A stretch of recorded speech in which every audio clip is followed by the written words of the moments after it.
All right, y'all, we back. We back. We back for the rest of this nonsense. Where y'all at? Get up in here. Let's get on back to the show, baby. Where y'all at? Where y'all at? Let's get it. We finna get back to this business right now. Cause this nigga is talking buku bullshit. I ain't never, ever heard no shit like this. Ever. I have been on several investor calls as both an investor and analyst. I have never heard no shit like this. Whoa, shit. Yo, let's get back to it because this is pre-recorded, which means that I can go ahead and stop this, rewind it, all that shit. I turned the TV off, so we good there. Don't worry about that. It's lit. Let's get back to it, baby. Part 2. This point we kind of mentioned early is that when we talk about fund manager, Jay Morrison is not the only benefactor or recipient of fund management revenues and responsibilities. Mr. Morrison is compensated directly by, Mr. Morrison is not compensated directly by the company. And it says it in our audit. I'm not just saying it. Read our audit. It says, Mr. Morrison, Jay Morrison, I am not directly compensated by the company, the Tulsa Real Estate Fund. I don't receive a salary, not for marketing, not for real estate investment, not for underwriting, not for CEOing, not for any of it. I don't receive any salary from the fund. And I could. It's in our operating agreement, in our circular, that I can opt to receive a salary.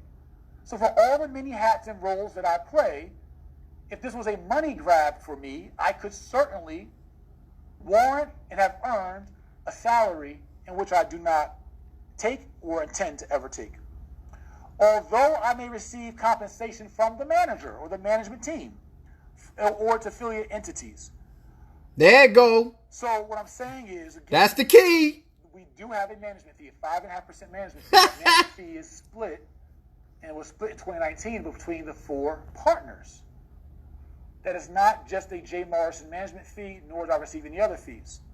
Outside of that, I've deferred, and our management team has deferred our fees at times, and it says in our agreements, if we defer our fees, when we collect those fees, those management fees, we could collect them with interest. All agreements should have been an addendum to the annual filing. He did not produce them. Every dollar I can get from the fund, because if I were a selfish person, which I am not, and I lacked integrity, which I don't, and my moral compass was off, which it's not, and I didn't care about my legacy or your legacy or our success, I could say, and we could say as management, we deferred this $200,000, so TREF owes us that plus 6%.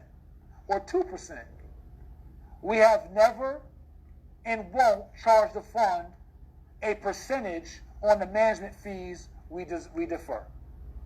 We're not here to be petty. We're not here to make this a money grab. We're here to make this a success for our whole community, a legacy play. This is a legacy play for me, not a money play. We've been doing well before TREF. TREF cost us much more than TREF makes us. I will tell you that. He invested $15,000 into starting all of this bullshit. Let's be very clear about that. And to me, it's necessary and needs to be done, and no one has done it before us in this company at this level in the last 100 years. And so that's the risk we take to do something historic. And I know the penalty and price of leadership and pioneership and trailblazing. And we are doing that together. It ain't just me. And it's not just the management team. It's not just our 2 employees and a dozen contractors and vendors who are part of our company. And now we have more employees in 2020. As of 2019, it was 2 full-time employees. So we explained the compensation to the manager. Just wanted to let you guys know that. So that full management compensation between 2018 and 2019 was $224,000 and $399,000 respectively. So about $50,000 collectively in management fees for those 2 years, 2018 and 19. So divide that management fee by 2, which goes to the management team, which constitutes 4 partners. So again, the management fee that everyone says Jay Morrison gets, Jay Morrison solely is not the benefactor. The management team is. That's split between the multiple years of the fund, not to mention no compensation for the 2 years leading up to launching the fund, that the fund was birthed, nor has there ever been or will be an interest that we charge the fund for deferred management fees, and it goes to the management team comprised of 4 partners, not just Jay, the CEO and manager. So I want everyone to have that cliff note. It's never disclosed who the 4 are. Let's see. We talked about the Parsons property, transactions with managers, and the $548,000 loan. Want to be transparent about that and make sure everyone's clarity on that. Management agreements. Let's see. In addition, again, and transparency, family, to being fair to the fund, because I gotta be. Parsons, the asset in which I previously managed, and that the fund refinanced, because I also was managing Parsons, and I didn't want there to be any overlap of our portfolio managers putting effort into Parsons, right, and doing any TREF work on the benefit of an asset that I personally previously managed. To be fair, I made sure that TREF charged Parsons a $773 extra management fee just to cover any management efforts that any TREF vendors put towards the Parsons project. Because I don't want double dipping. I don't want any arm's length transactions that are illegitimate. I want to be fair to our company. So if I felt like, if I ever feel like, or I think that there's any level that could be not fair, scrutinized, can just be, that just doesn't fit the bill, I make sure anything that we take the cost, meaning outside of TREF. And so that's another income that TREF receives, was actually management dollars from JM Rep outside of the interest on the mortgage. That was just for any management overlap. I'm being transparent with you. I'm being real. It's how I move. It's how I live my life. Let's talk about... Okay. Love this one. Big one. Intercompany marketing agreements. So in the SEC, in our audit report, and I have to admit, it was not written the clearest. This is very jargon-ish. How you gonna say the auditor ain't right clear? I wish that we wrote this in a clearer way so there could be less misunderstanding and more clarity. So I guess the auditor don't know what they doing now, right? I'm going to read this whole thing. Everybody done but Jay. On May 1st, 2018, we, meaning TREF, entered into an intercompany marketing services agreement, which is not an uncommon thing when you have a conglomerate with multiple companies, multiple vendors and staff, right, under an organization. So TREF has other related companies that are under the Morrison group of companies. It does. TREF is managed by a related Morrison group of companies company. Like, it is. It's a conglomerate. We can't shame black conglomerates, right? I just want to say that point. So what my job is to be fair within the conglomerate intercompany marketing or operational agreements and services. Sometimes in a conglomerate, different vendors or partners may do services for others. You just have to track it and treat it properly, which I promise to do. I promise to do. I'm going to say it a second time. So we entered into this agreement services with promises, a company controlled and managed by Jay Morrison, which expired on March 31st, 2020. So the agreement was from May 1st, 2018 to March 31st, 2020. I want to write this down for us real quick because I want visuals.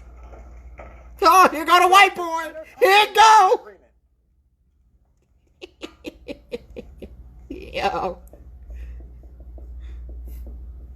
Marketing agreement and cost, right? So this agreement started on May 1st, 2018,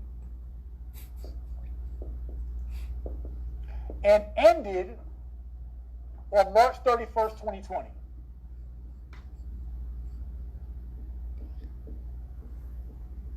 Okay? Now, pursuant to this agreement, it is understood that the J. Morrison Academy will and has provided us, TREF, the exclusive services regarding access to email, client database, and the availability of the J. Morrison Academy marketing team from May 1st, 2018 to October 31st, 2019. What it's saying is this: from May 1st, 2018 to October 31st, 2019, the J. Morrison Academy, right, JMA,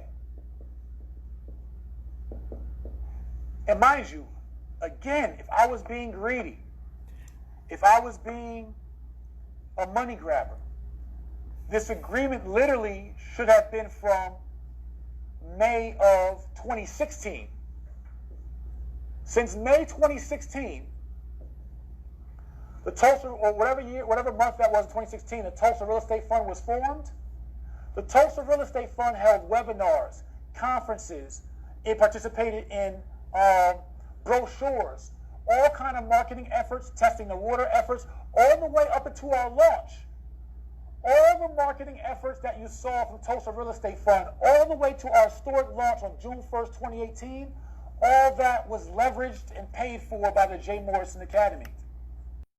Hey, guys, I want to pause right there, and I just want to ask a question, right? Because, see, we can pause this. That's the great thing. Because it's pre-recorded, we can pause it. So I just want to ask y'all a question and make it make sense to me, right? Make it make sense.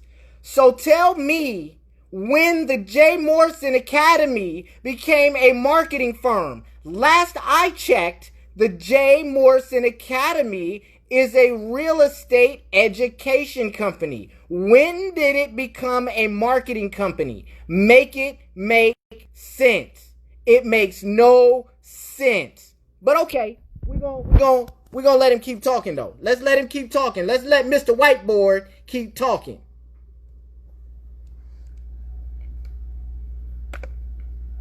Right? So, if I was looking to be petty, greedy, whatever, and we were looking to be, we could have said, hey, you owe us all this marketing services from then. It's not about that, right? So we leverage that. But what JMA did offer starting May 1st, 2018, how do you think TREF got the big database to be able to launch to so many people?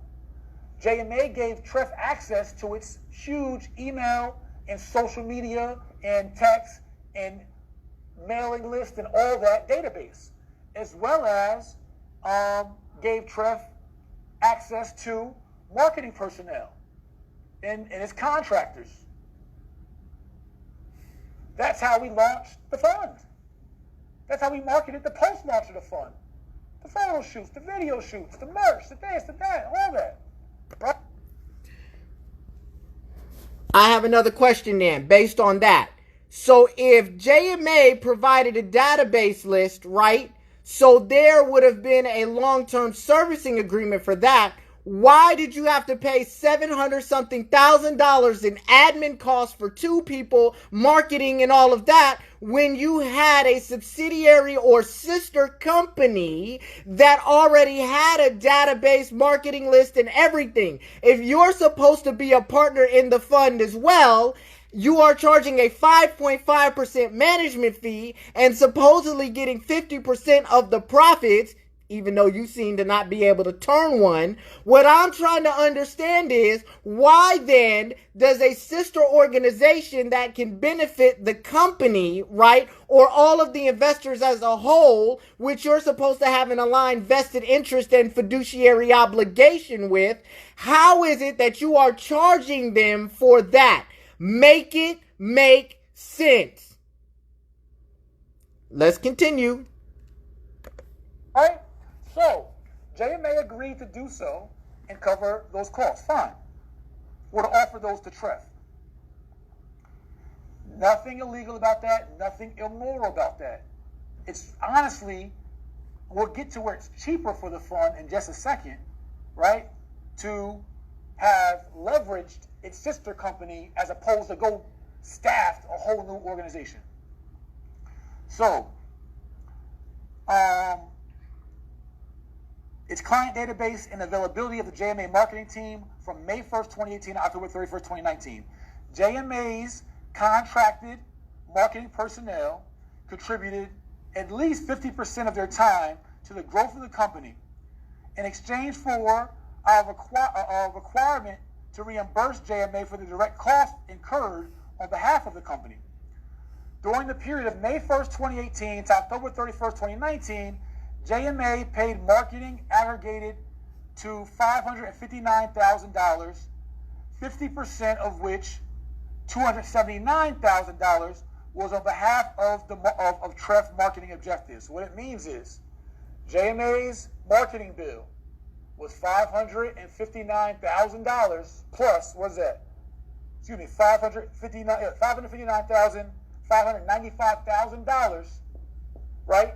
In this period. This is JMA's bill. 50% of that energy, time, that database, those efforts was put towards TREF, right? So, times 50%. That would mean TREF would owe $279,798 of fair market marketing services for this time period. Hold on. TREF didn't pay this. Stop there. Mind you, people are saying you don't need that much for a real estate company. What Reg A real estate crowd fund have you run? Or have you worked for? Or have you intimately known? How do you think we organize over 15,000 investors in 22 countries and raise the most capital?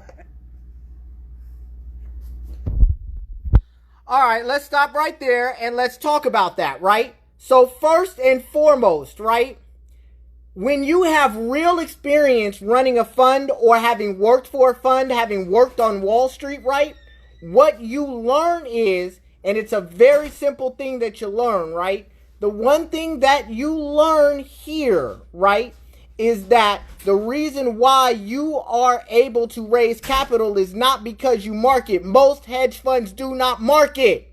Most private equity firms do not market like that. They deal with institutional investors from relationships they already established from the experience of years they have working on Wall Street for other firms like Goldman Sachs, JP Morgan, Credit Suisse, UBS, etc., BlackRock, Blackstone, period. Nobody does it this way. Nobody targets mom and pop for these type of funds. It is not what you do because the average consumer is not sophisticated enough to understand the risk inherent and associated with this type of investment. Moreover, he lacks the experience. He lacks the knowledge. He lacks the execution ability to be able to pull something like this off, which is why he's lost over $1 million in money and raised losses to over 550% year over year. Nobody charges a 5.5% management fee in any other fund on Wall Street. It does not exist. Make it make sense. Let's continue. Executed the largest act of group economics ever in the history of Black America. How do you think we did that? It took marketing dollars and efforts. It wasn't because of my not so good looks. It was because of a marketing machine that we put behind it. That's how we made the capital raise we made to have an historical capital raise. Right? It wasn't just, that's how we got the capital to actually invest into the real estate. We needed people. We needed capital. That's how you do a raise. Marketing is a critical part of a real estate crowd fund's operation. So remember, TREF did not pay this, but it was the amount that was owed on behalf of TREF for the services that JMA fronted or contributed. Now, for the period from March 1st, 2019 through December 31st, 2019, TREF paid marketing expenses of $48,100. So, again, this is from excuse me. This is from November 1st, 2019 through December 2019, 31st, excuse me. So mind you, TREF has paid no marketing in all this time. May 2016 to May 2018 to May 31st, 2020, TREF paid $0. I won't say zero. It could have been like 7,000 or some small, minuscule number. I don't want to misrepresent myself. But very little, and we would probably say nothing substantial in regards to marketing cost. To make up for its contribution, right, that was owed, TREF paid $48,000 and $100 in all of 2019, right, for this contribution, not this.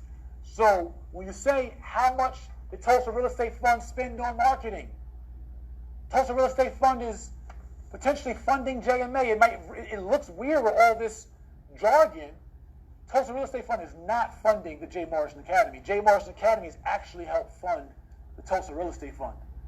This is the actual facts. Read it. Oh my God. Marketing expenses from November 1st, 2019 to December 31st, we paid $48,100. Above that line, it says $279,000 is owed. TREF did not pay this. It did not pay this. Now, it paid $48,000. Now, from January 1st, 2020, right, to March 3rd. Let's stop there. Let me tell you what he's telling you now. I want you to understand very clearly what he's telling y'all now.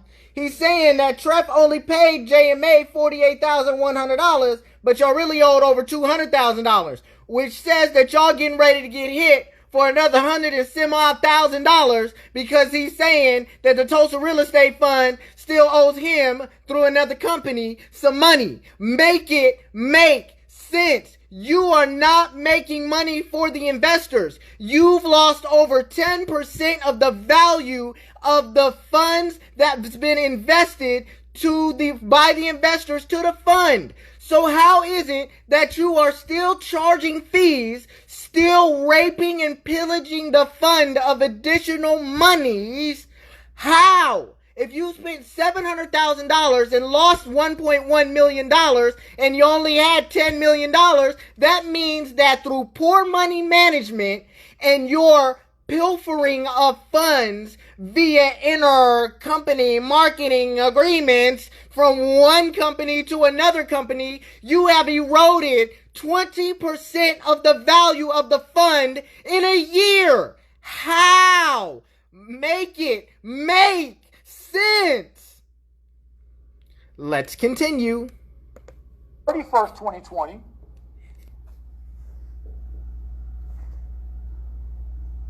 In that time period, which ends the agreement ends, right? This is the end of the agreement. This is the beginning of the agreement. Excuse my handwriting. At the end of the agreement, from January to the end of the agreement, it says, during the period of January 1st, March 31st, TREF paid marketing expenses of $63,150,000, of which $31,575 was paid on behalf of JMA as a partial satisfaction of the reimbursement of the agreement, right? So, that's $61,150,000.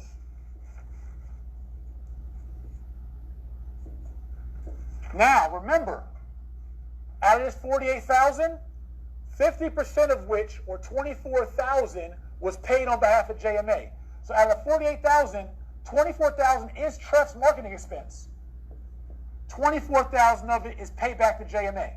Payback. The big payback. $61,000, it says 50% or $31,000 is payback to JMA. The other $31,000 or so is TREF's own marketing expense.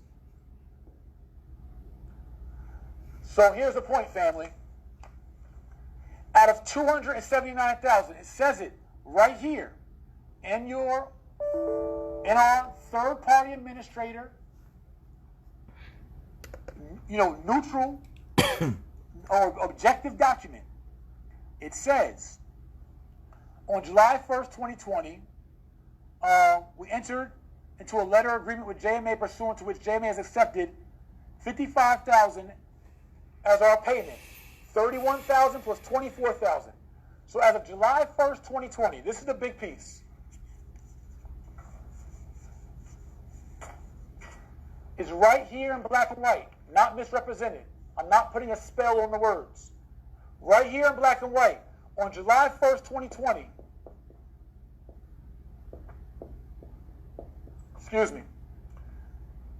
the agreement with TREF and JMA is that JMA has accepted $55,625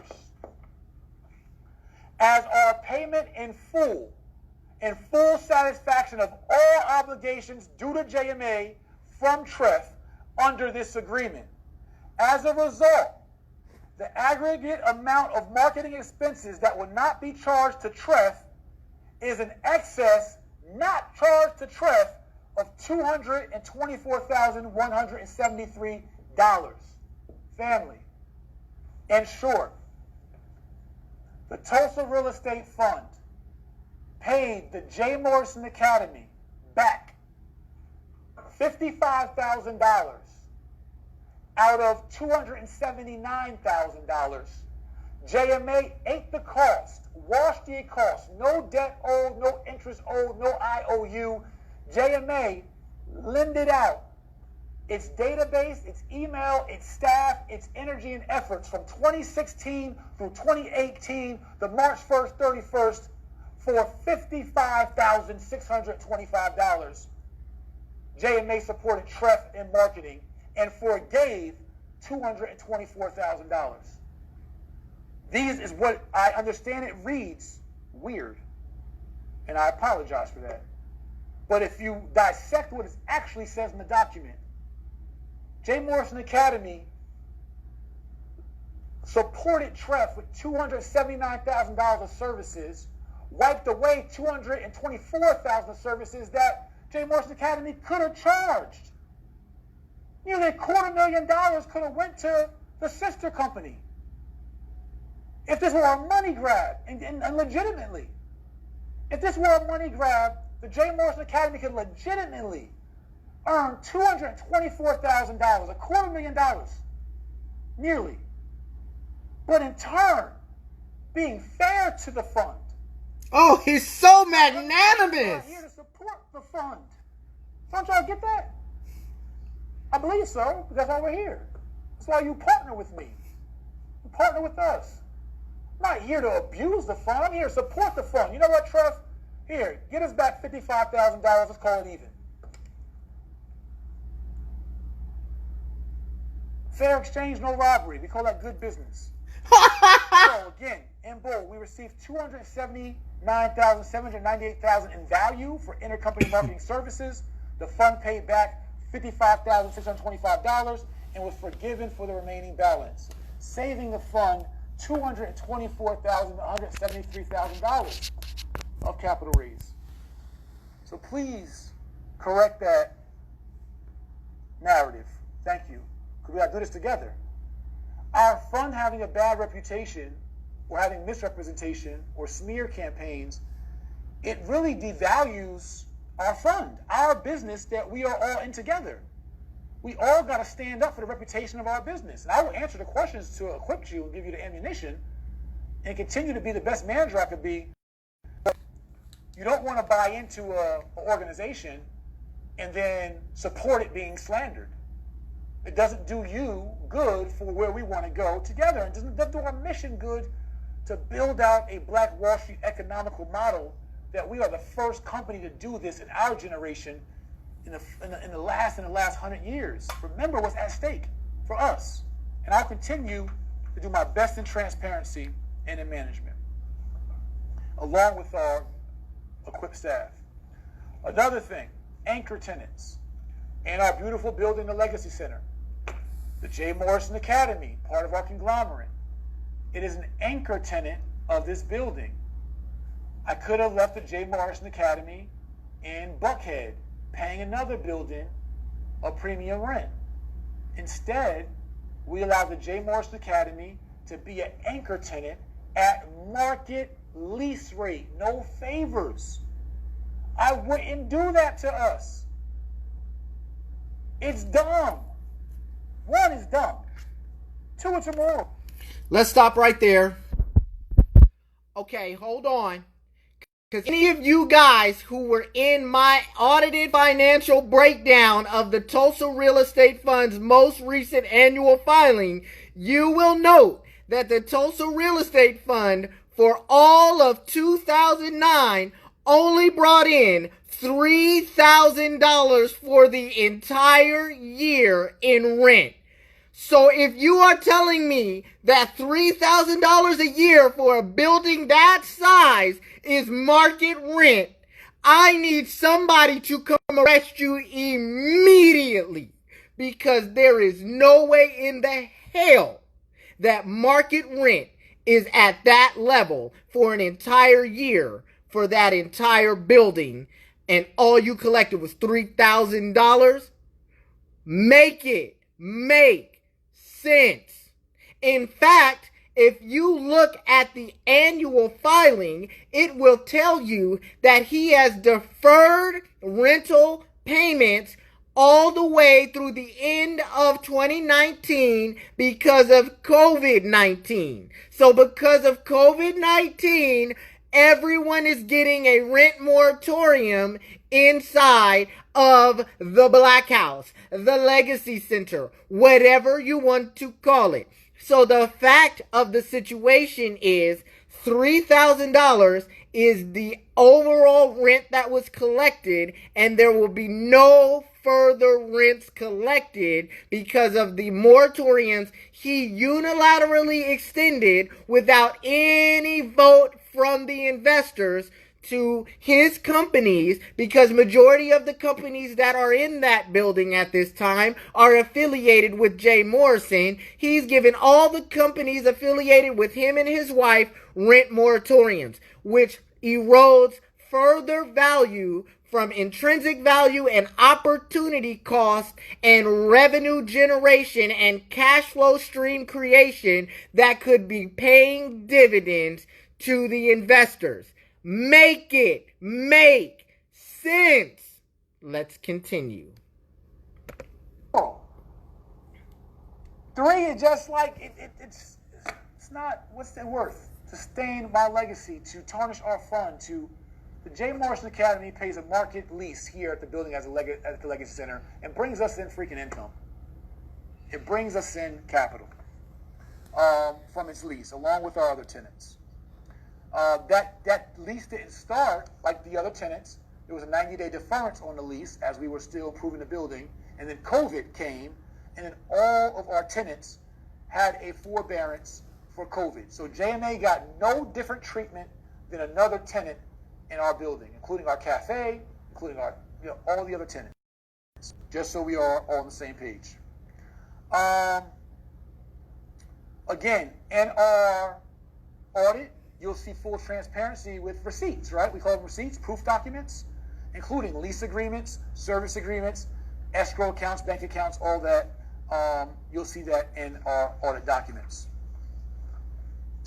Now, as we, somewhat come to a close, also, my wife, as a partner in the fund and a vendor contributor to the fund, does not also receive any salary in the fund, just so you all know. She's a partner in the management company. She's one of those four in the management company, but she does not receive a salary in the fund, just for full transparency. For all she contributes, she is not a real estate person, but she is a savvy businesswoman.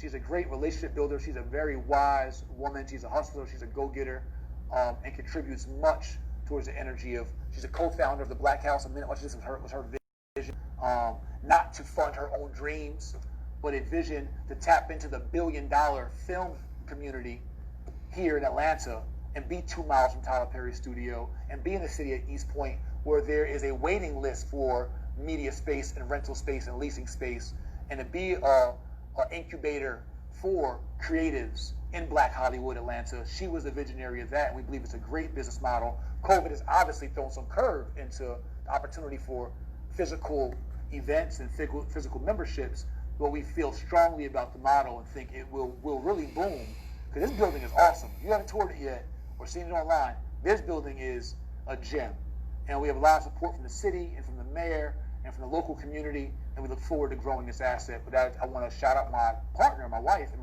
the co-founder of our building, Ernestine Morrison, who does not receive a salary from the fund.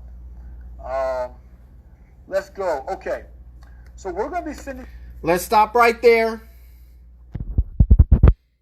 He used some very clever words. He said vendor contributor. A vendor is someone who does not need to collect a salary from the fund because they are a vendor. A vendor signs a 1099 independent contractor agreement with the fund. They get paid through a limited liability company or as an independent contractor individually. So at the end of the day, she's still collecting proceeds. It's just not through a W-2. It's through a 1099. Let's be very clear about what vendor contributor means. So while he is trying to make it sound like, oh, she's not getting a salary, which means that she's not making any money off the fund, that is a lie. She is making money through a different mechanism. It's called independent contractor, vendor. 1099. Let's not let this guy right here try to use some fancy words to talk around what this really is, which is a creative way to pilfer money away from the fund into their pockets. Make it make sense. His original offering circular had a conflict disclosure statement in it that said that no businesses that he was directly or indirectly in ownership with or had a relationship with would be making money off the fund. And all of a sudden, there are several different entities that he owns directly, indirectly, and has affiliated relationships with that are making money off of the fund. Make it make sense. Let us continue. You guys out our current portfolio outlook. I do apologize, you can't see this right now. As of the end of 2019, again, we had a stabilized portfolio value of $12 million. Current day, we have a stabilized asset under management value of $13.7 million. That's the value of all our assets as projected once stabilized, $13.7 million. We have cash equivalents today of over $3 million current date. So for you all, you should be concerned about the health of the fund and et cetera. We have over $13 million valuation, stabilized valuation of our assets, over $3 million in cash. We have mortgage interest coming in, rental coming in, this building being stabilized. We have our transactional funding business that is really picking up, giving us high IRR opportunities. I mean, it's really picking up. We have like some good deals in the pipeline. One's a multi-million-dollar transactional funding deal. I want to knock on wood, find some wood, may not go through, God forbid, but if it does, it could be a six-figure payday to the fund in one day. 1 day of lending, six-figure revenue, net profit. Like, guys, we have a path to profits, and we have a plan, and we'll share more of that. But in our portfolio, again, so people ask you, I want to equip our fund members, what do you own besides the Legacy Center? What do you own? Well, we do own the Class A office space, 2.6-acre campus, 30,000 square foot qualified opportunity zone Legacy Center. Yes, we do, the Black House. We do have collateralized assets on a loan for $438,000 in New Orleans. We do have another loan out for over $300,000 on another, again, development with a black-owned business and developer. We do have another $200,000 plus loan out with a black-owned developer. We do have another $50,000 second mortgage on a 14-unit with a black-owned female developer. We do have our 98 units in Macon, Georgia, that we had a collateralized value of $3.9 million, in which we just got a valuation today of about $4.8 million on that asset, which would even increase our asset under management. And we do have the collateralized value of the 28 units of student housing of $548,000 that we have a loan on as well. So we have activity. There are also several development opportunities being underwritten in the pipeline right now of buying back the block. Some great development opportunities in one of the historical inner cities in our community. I won't say much. I won't jinx us. We'll just perform and we'll just show up. We have other transactional funding opportunities in the pipeline. We're also, through JMA partnership, we are educating more borrowers to be transactional funding clients. So what we're doing through what's called the Cash Buyers Academy is we are marketing and indoctrinating new students to come into the understanding of what real estate transactional funding is and how you can use it. And then through those students, they are using our transactional funding business, thus giving us more interest. But again, being fair and understanding the sensitivity of the intercompany relationships in our conglomerate. I'm a fair man, whether you believe it or not. I'm a really fair guy. He couldn't even say that with a straight face. I gotta think about what my grandma's gonna think about what I'm gonna do, and what my daughter's gonna think. And my wife don't play that unfair. My wife don't play. She'll pull my card, her mama card, right? This is the spirit of who we are. I'm talking a little, candid with us. I'm saying that to say it would be unfair for the J. Morrison Academy to educate cash buyers, leveraging TREF's transactional funding, and then, to my opinion, and then JMA keep all of those proceeds. That would be to me like, Jay, you're leveraging the TREF transactional funding to get more students in your school, and then you're keeping all the money. That seems unfair to me. So to make a fair agreement is that JMA and TREF are working in partnership, where TREF can also receive, through joint venture as a business, it can also receive affiliate revenue, if you will, or revenue or profit share of the enrollment in the cash buyer community that is promoting and empowering borrowers for our transactional funding. It's good business for our fund. So what that means is this, fund partners.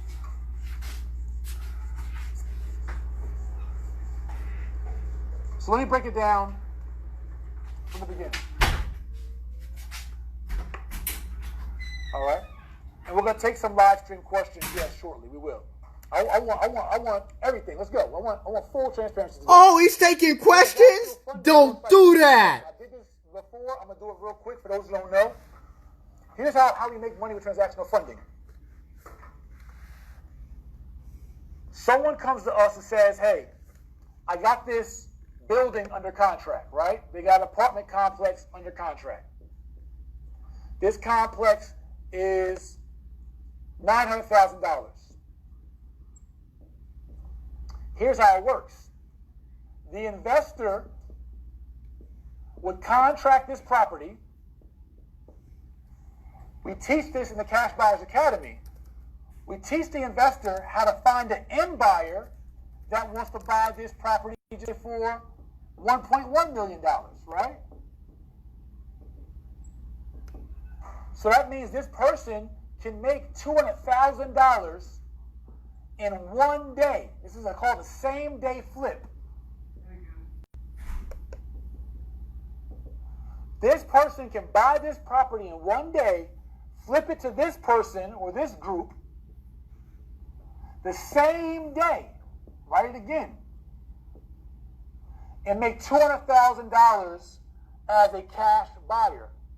The issue is this person can find the property, this person can find the new. So let's stop right there. So this is another shell game that he's playing. This video is pre-recorded. So while people can log in, and I just actually logged in, you see I created the name John Blaze. That's me. You joined as John Blaze, right? So, okay, I can ask questions, but this is not live. He's not here. And so because he's not here, these questions obviously will go unanswered.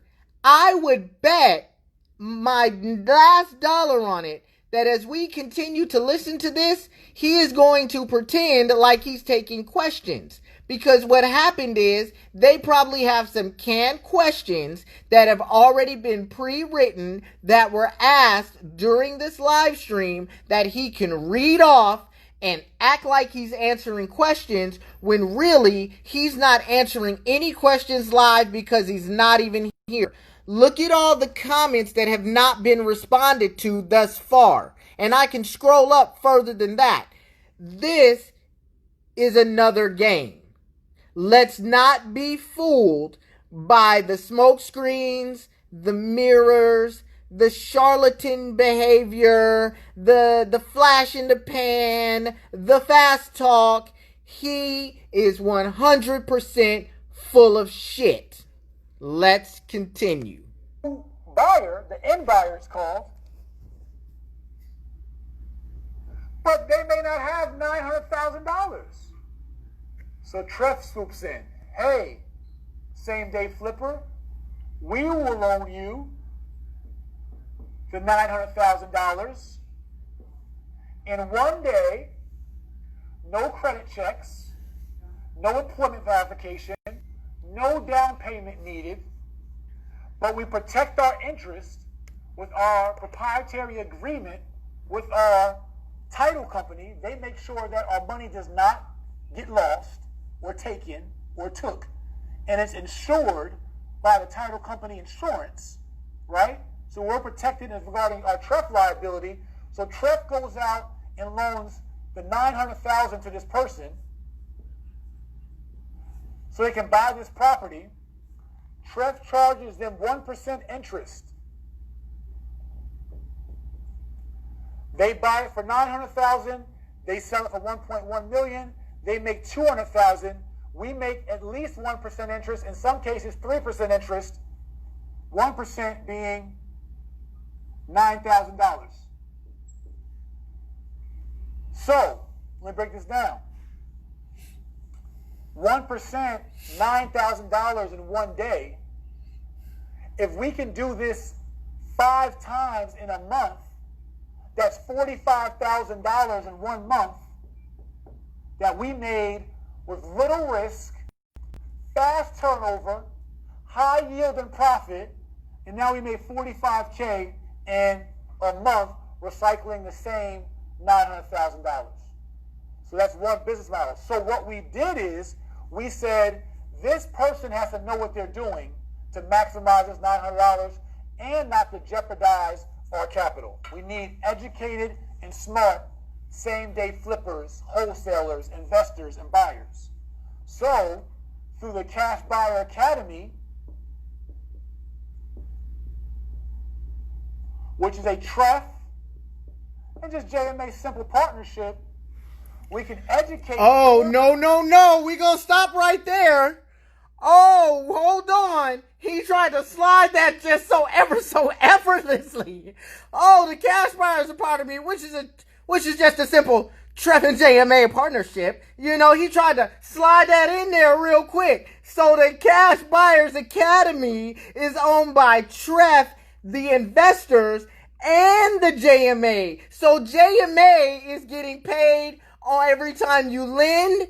He gets paid an acquisition fee. He gets paid a management fee. He gets 50% of the profits. JMA gets paid a marketing fee. And now, as we've just discovered, JMA also owns part of the Cash Buyer Academy. Make it make sense. This is crazy conflict of interest. He is scheming every way he can to get money out of this fund without having to really pay anyone anything. Make it make sense. Oh my God. Oh shit. Let us continue. More borrowers to use our capital, the more people we have on the streets and in the real estate industry that understand this business model and go contract deals and use us to fund the deals, that's more revenue that comes back to the fund. Just from a loan perspective, borrowing perspective, right? That's a greater IRR for us. But also, since these folks are enrolling and investing into their education, TREF and JMA also are splitting the empowerment revenue as well.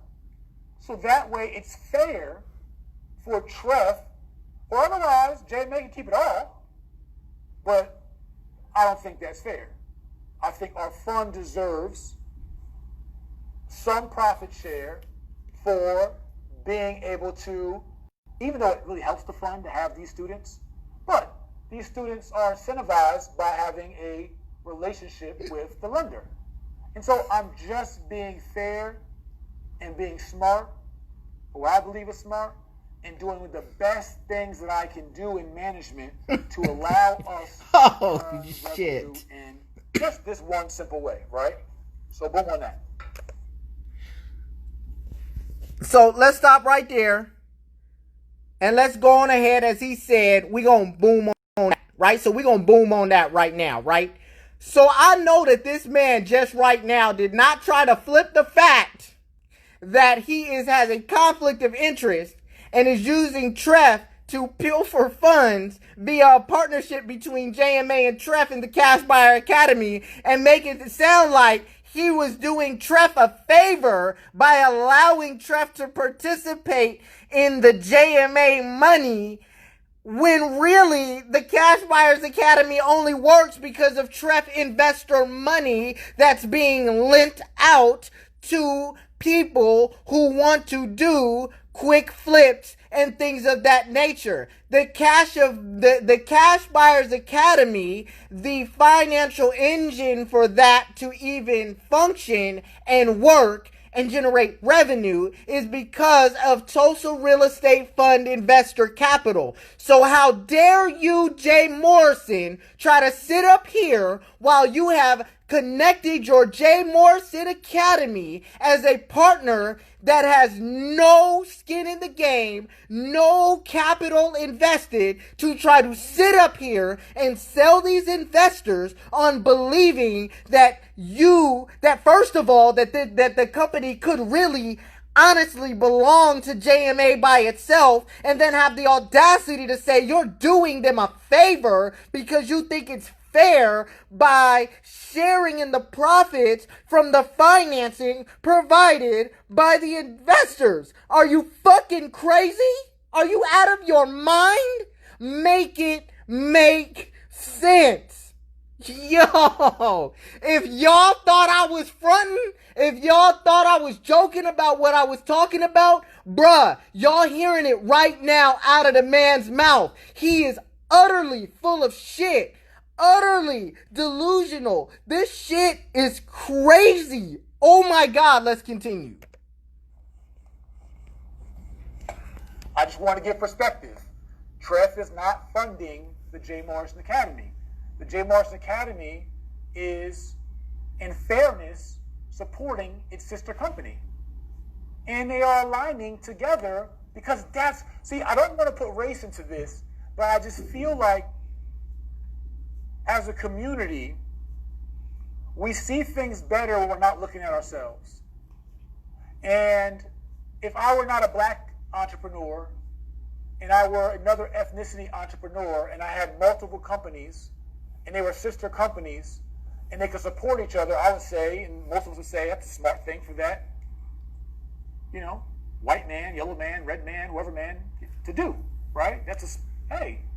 To allow your company within good merit, with no manipulation and no malice and no greed, but to allow your company or to align your company and your conglomerate to be able to benefit or support, each other in that way. I'm sensitive with TREF being a, company with high visibility and compliance and all that. I know.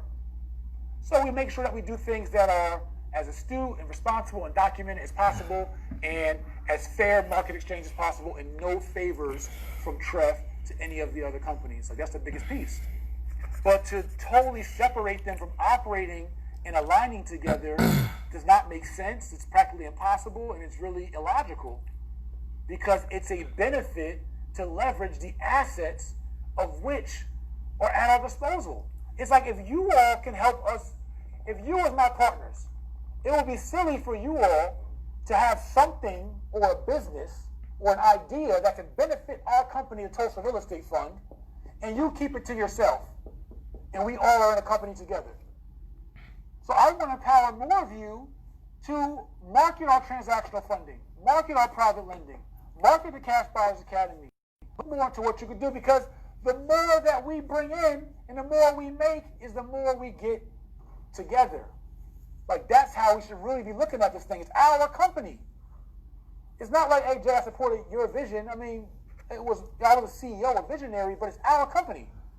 This is an investors only, partners only call. This is our organization. This is our baby. We all should respect it and support it and defend it and pour into it. That's how I look at it. I look at it like, whatever I can do to help make it work, I want to try to make it work.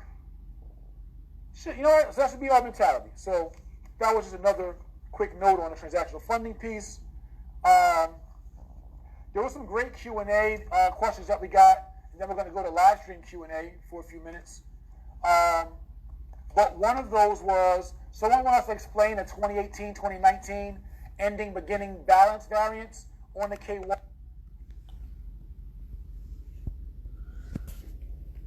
Okay, guys, do I really need to continue this? Because we know the Q&A is not real. Look, I'm going to even show you something.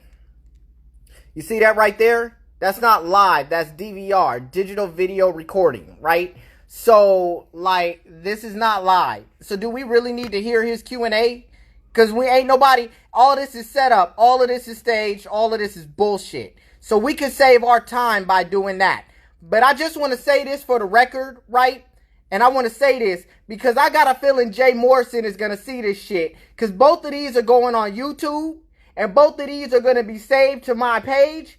And I got a feeling this shit is going to go viral based on how the shit played out, right?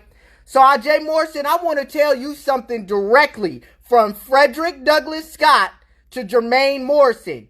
Nigga, you better be glad you ain't got none of my family or friends' money down there with you in Atlanta in that fund. Because unlike Tony the Closer, nigga, I wouldn't have broadcasted that I was coming. I would have just popped up and beat your motherfucking ass. Straight up. And I just want you to know that. So I want to say that shit right there for the record. Because you full of shit. So I just want you to know. Bruh, I ain't never seen no shit like this. I am highly disappointed. And not only that, this is so disrespectful to the investors that you had the audacity to do a pre-recorded conversation, talk to them as if they're idiots. See, you think they motherfucking stupid. But what you don't understand is, it's niggas like me out here now. We educating these niggas. We educating folks now. We putting them up on game so niggas like you never get the opportunity to do this again. So I'm going to let you know, I'm on your ass and everybody like you. And not only you and everybody like you, but all these fake ass gurus around here that's pretending like they got some sort of knowledge that they don't really have, taking advantage of the community and overcharging people for bullshit that should be for free. That's why I do what I do for free. So let's be very clear about this, my nigga, and other niggas like you. The game is changing. I have arrived, nigga. The game is changing. And I'm finna level up the standard of education around here, the standard of knowledge around here, and what the standard of knowledge is required for people like you to be able to charge money. Because if you ain't got real knowledge anymore, nigga, your ass is going broke. Because I'm gonna break your shit. Because the shit that you charging for, nigga, I'm giving it away for free. Be known. Yo, I'm out, y'all. I got 12 seconds left. I gotta run.